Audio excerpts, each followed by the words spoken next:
यहाँ एक प्रत्याशी के तौर पे आपके बीच में नहीं आया हूँ। मैं एक शिक्षक पौत्र और एक शिक्षक पुत्र के तौर पे यहाँ पे आया हूँ।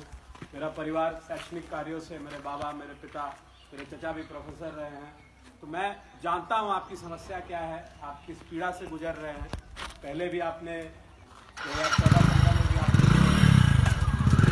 अपना प्रदर्शन किया था और आपको वेतनमान मिला था। उसमें मेरे बाबा उस समय भी आपके साथ खड़े थे, आज भी खड़े हैं।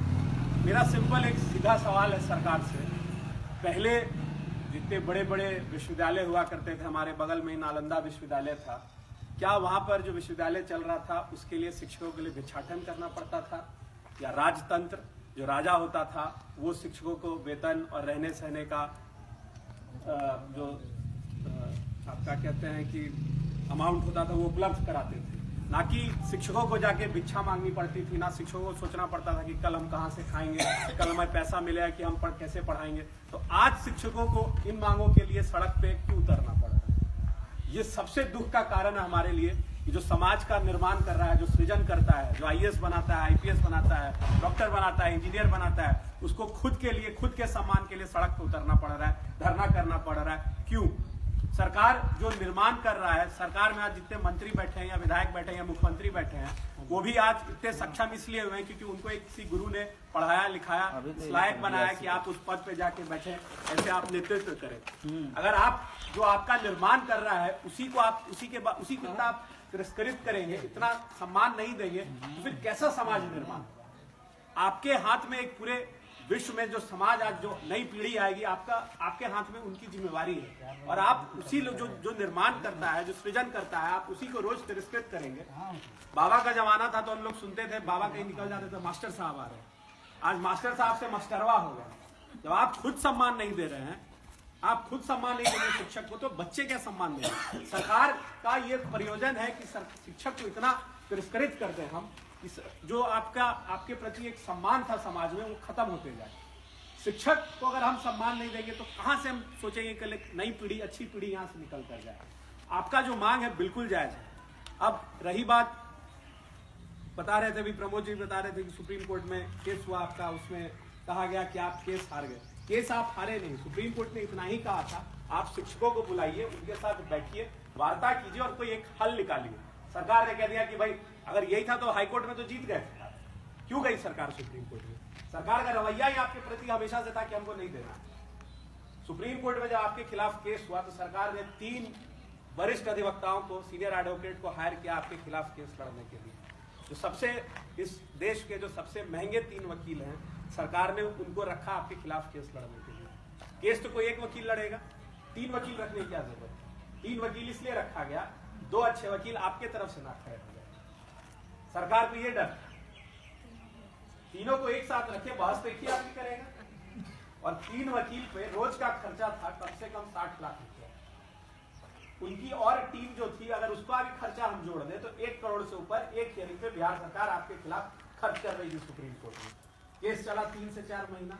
आप खुद हिसाब जोड़ लीजिए कितना पैसा सरकार इस पर खर्च कर चुकी है। और सरकार कहती है हमें आपको वेतन देने के हमारे पास पैसे नहीं। आपका पैसा तो वकील पे खर्चा हो रहा है, आपका पैसा हेलीकॉप्टर मंगाने में खर्चा हो रहा है, तो आपको तो इस पर सोचना पड़ेगा। आज आप कह रहे हैं कि कुछ लोग आपका साथ नहीं दे रहे हैं, समर्थन नहीं दे रहे हैं, तो उस पर मैं पूछना चाहता हूँ उन लोगों से भी। मेरा ये सवाल है कि मेरे बाबा 95 साल के हो गए, बहुत साल हो गए रिटायर हुए, उनको क्या मिलने वाला है? अगर आप एक साथ आज नहीं खड़े होंगे, अगर आप एकजुट नहीं होंगे, तो जो लोग आज सरकार के पीछे लघु भी बने हुए आपके संगठन के, कल उनके साथ भी वही होने जा रहा है। चाहे आप नियोजित हो या नियमित हो, सरकार आपके प्रति, आपका रवैया, सरकार के आपके प्रति रवैया जो है बिल्कुल अलग है। वो नहीं चाहती है आपको कुछ भी देना, क्योंकि आप अच्छा एक शिक्षक होगा समाज में, शिक्षक पढ़ाएगा तो बेरोजगारी खत्म करने क्या मतलब, एक नया पीढ़ी निकलेगा जो पढ़ा लिखा हुआ होगा, वो आपसे रोजगार मांगेगा सरकार से, वो सरकार के खिलाफ आवाज उठाएगा। तो सरकार चाहती नहीं है, सरकार जो चाहती है, जो बेस में है, जो नींव में है, जो समाज बनाएगा उसी को ध्वस्त कर दे। ना शिक्षक रहे, ना नौकरी मांगे, ना कोई अच्छा पढ़े लिख के आए, ना हमसे सवाल उठाए। सरकार चाहती ही नहीं आपको सम्मानित करना। अंत में मैं कहूंगा कि आप आज 3 दिन का आपका धरना है, तीसरा दिन है आज। धरना आपका 3 साल क्यों चले, आप डटे रहिए। जब द्वितीय विश्व युद्ध था उस समय एक समय ऐसा आया था कि फ्रांस तक जर्मनी की सेना पहुंच के आ गई थी और लग रहा था कि 1-2 दिन में अब इंग्लैंड पे हमला हो जाएगा, इंग्लैंड भी चला जाएगा इनके हाथों से, जर्मनी पूरा कैप्चर कर लेगा।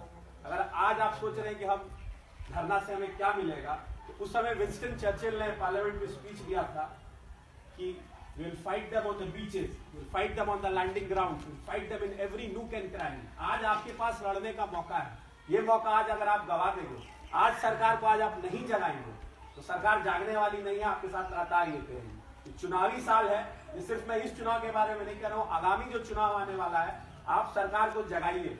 आपके अंदर इतनी क्षमता, इतनी बड़ी फौज है आपकी कि आप सरकार को बदल ही नहीं सकते। आप सरकार को एक मैसेज दे सकते हैं कि अगर आप शिक्षकों के साथ चुनाव प्रक्रिया में कौन जाता है? शिक्षक।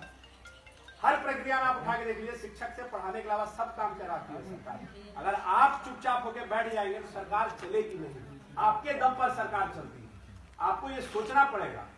यही नीतीश कुमार जी 1995 में जब जॉर्ज साहब थे तब उनको लेके आए थे पटना में, मेरे पिताजी भी वहां पे थे, 1 लाख नियोजित शिक्षक थे वहां पे जॉर्ज साहब ने कहा था, नीतीश कुमार को देख के कहा था, if our government comes will remove this blot in 1 slot. मतलब हमारी सरकार जब आ जाएगी तो कलम के एक स्ट्रोक पे हम ये चीज को ही खत्म कर देंगे। मगर ये वही नीतीश कुमार हैं कि इस चीज को और बढ़ावा दे रहे हैं और शिक्षकों को प्रताड़ित कर रहे हैं।